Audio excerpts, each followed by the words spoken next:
Denny Hamlin criticizes the sticky resin used at Phoenix Raceway. Richard Childress confirms that Tyler Reddick will in fact be back with the team next season. And Chase Briscoe says that his major sponsor nearly went with a completely different team.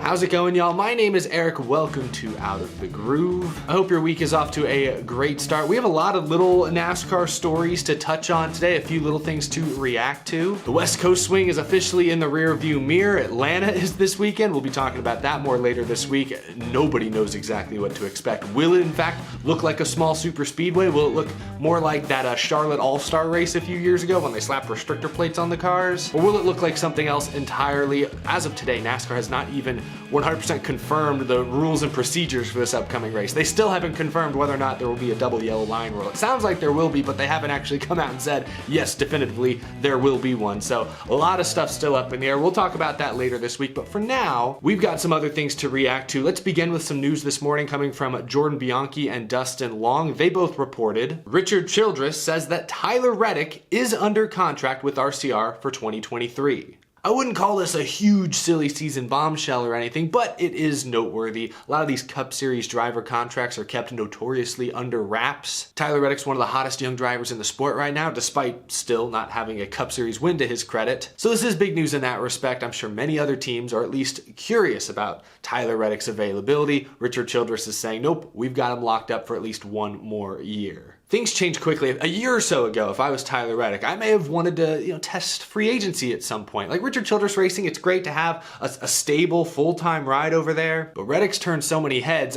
I'd have to believe that some other teams, maybe some slightly more competitive teams, would give him a look. Maybe that's not entirely realistic. I mean, look around. Hendrick isn't moving off any of their guys, at least for a couple more years. Joe Gibbs Racing isn't making any major moves until, maybe Truex's contract expires or something. I think Penske's locked in for a while. SHR... you never really know. But now, especially after these first few races with the next gen car, we've seen the speed that Richard Childress Racing and that 8 car have. If I'm Tyler Reddick, yeah, I'm happy to stay with Richard Childress Racing at least for another year. This may be a pretty good spot over the next era. Either way, this is a big name driver that until now, we didn't know exactly what his 2023 plans were looking like. He's now officially off the market, off the table. Now just waiting on Reddick to get that first win. I hate to keep heaping all that pressure on him, but gosh, it feels like it's right around the corner. Next, the NASCAR All-Star Race will be run in May this year. It's kind of returning to its traditional weekend right before the Coke 600, but it's not being held at Charlotte. No, it'll be at Texas Motor Speedway for the second year in a row. I know, try to contain your excitement. Today, Texas Motor Speedway, though, announced that Blake Shelton will be performing a 1-hour concert before the race. That's big news. NASCAR fans are very familiar with Blake Shelton. He's done, the NBC intro in the past. I know we've talked in the past about the at-track experience and what can NASCAR do to innovate, to change it, to maybe attract new fans. Most races have some sort of music performance before the race, and usually it's kind of just a random country band. And yes, Blake Shelton is country, but he is mainstream. I don't have an issue with this at all. Actually, I think this will help sell some tickets at a track that desperately needs to sell a few more tickets. This will be a bigger draw than whatever that Sammy Hagar I can't drive 55 thing was during the pace laps last year. I still kind of liked the idea. I just didn't love the execution. I will die on that hill. I actually appreciate the creativity. It just didn't quite hit right for me. I think Blake Shelton performing before the All-Star race is a good fit. This weekend at Phoenix Raceway, NASCAR once again applied some sticky stuff to the outside lanes in 1 and 2 and turns 3 and 4. They added a sort of resin before the Xfinity race, and I don't actually think they added any more before the Cup race, but it was still very much there. The outside lane was often the preferred line, especially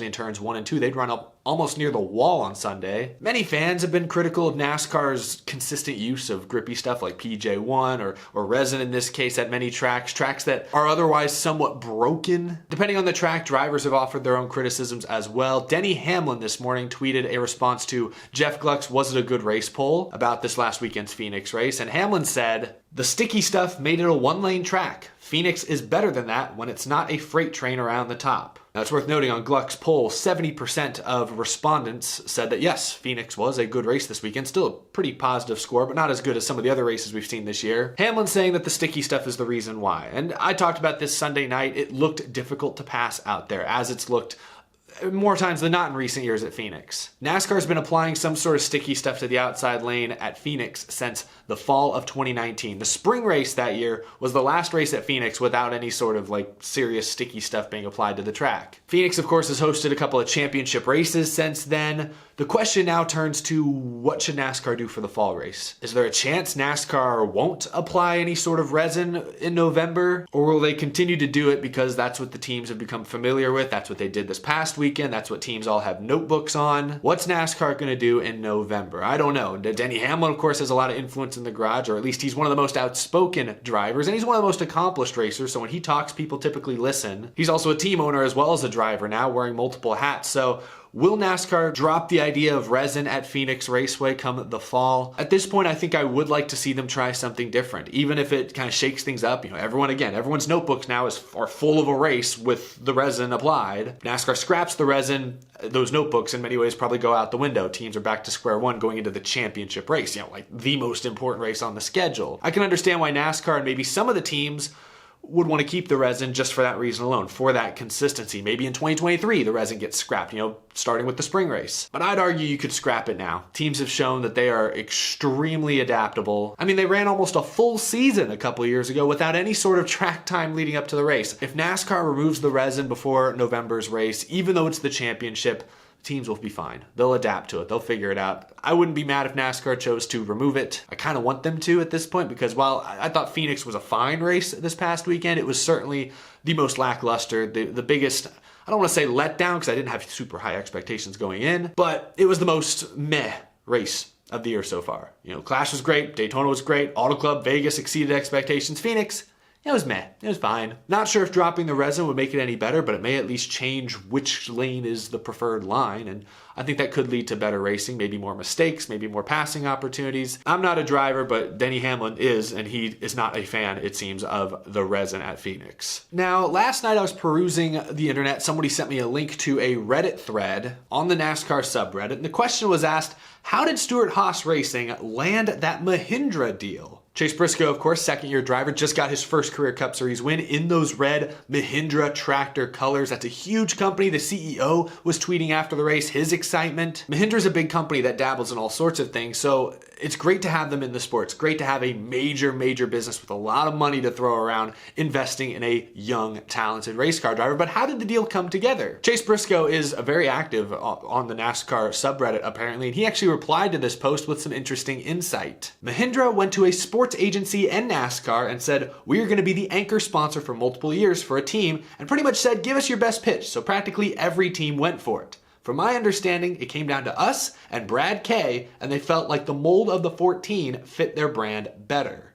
That is very, very interesting. Again, Mahindra is a big company, a big brand, and they signed this past offseason a multi-year deal to be the anchor sponsor of the 14, which means I don't think they ever said exactly how many races they're going to sponsor, but it's more than half of the races this season. They'll be on the 14. That is a huge deal for not only the team, who struggled obviously last season, but also for the driver. A young, talented, scrappy driver who was sleeping on couches, volunteering at ARCA shops to get the blessing of a major, major brand in a big, big way. That's a huge deal for him. That has to give him a boost of confidence, some stability maybe for the first time in his racing career. When I say that all out loud, I guess it's not hard to see why Mahindra would choose Chase Briscoe and SHR over Brad Keselowski and RFK. Keselowski's a blue-collar guy as well. Heck, he owns a manufacturing company now. But Chase Briscoe, Indiana guy, dirt racer growing up, he's had to grind for every opportunity he's ever gotten. To me, that fits the brand of a tractor company really, really well. Plus, of course, it doesn't hurt that Tony Stewart's his boss. And Tony Stewart, as we've seen, has appeared in those Mahindra tractor commercials during the races, which,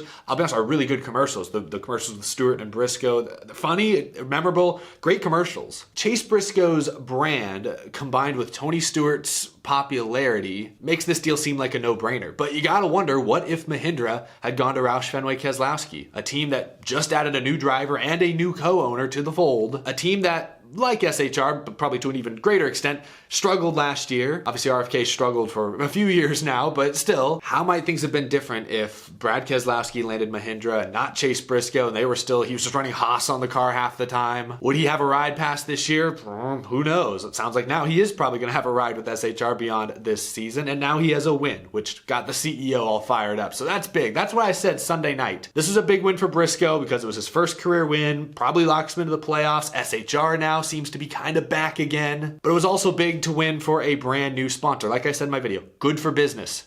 I think that's 100% true. Anyway, I just wanted to spotlight that because when you have a big brand investing in NASCAR, especially investing in a newer, younger driver, you like to see results. And it's cool and kind of interesting to hear about how the conversations behind the scene went. How did they get to this conclusion? How did they land on Briscoe? I gotta imagine the Tony Stewart relationship helped, but it's still interesting to hear how that kind of deal came together. Anyway, share your thoughts down below. What would you have thought if Mahindra went to Brad Keselowski? How do you feel about Hamlin's comments on the sticky resin at Phoenix? Tyler Reddick back with RCR for another year. Good to see some young drivers with a little more stability in their careers. Share your thoughts down in the comment section below. That's gonna do it. If you're new to the channel, be sure to hit that subscribe button. We talk NASCAR all week long, all throughout the NASCAR season. And as always, a big thank you to my amazing Patreon supporters as well. Couldn't do the show without your tremendous support. I greatly appreciate it. We'll be back again later this week. There'll be more news to talk about, I'm sure. We've got to talk about Atlanta before cars hit the track this weekend. Thank you so much for watching, y'all. I'll see you in the next video.